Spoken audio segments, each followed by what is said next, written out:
স্বার্থ ছাড়া কারো কাছে ভালোবাসা নেই, একমাত্র মার কাছে আছে। মহামারী করোনার সময় প্রমাণ দিয়ে দিছে যে কে কতটুক কারে ভালোবাসে, একমাত্র মাই ভাই খুঁজবো, আর কেউ খুঁজবো না। তাহলে ওখানে বর্তমানেও ভাই কোন কারো কাছে ভাই স্বার্থ ছাড়া ভালোবাসা নাই।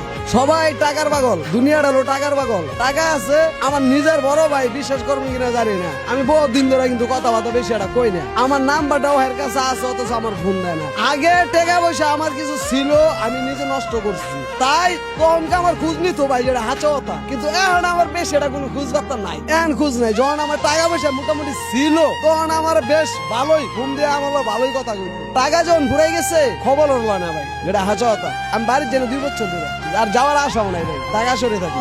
মূল্যায়নটা কি মানুষের টাকাই? ভাই বর্তমানে না, ওই যে একজনের কাছে আছে টাকা ছাড়া মূল্যায়ন, একজনের কাছে, আর যত জাতি আছে সবার কাছে টাকা, টাকা ছাড়া কোনো গপ্প নাই। আপনি দেখেন 10 জনে জিজ্ঞেস করবেন যে ভাই আমার কাছে টাকা নাই, আমার একটু মুখ যায় লয়ে যান, লয়ে যেতে চাইনি, একজনে রাজি হবো, রাজি হবো একজনে, সবাই রাজি হবো না। হয়তো মনে করেন দেখা গেছে যার ভিতরে মানবতা আছে এই লোকে রাজি হবো ভাই, উড়েন লয়ে দিয়ে।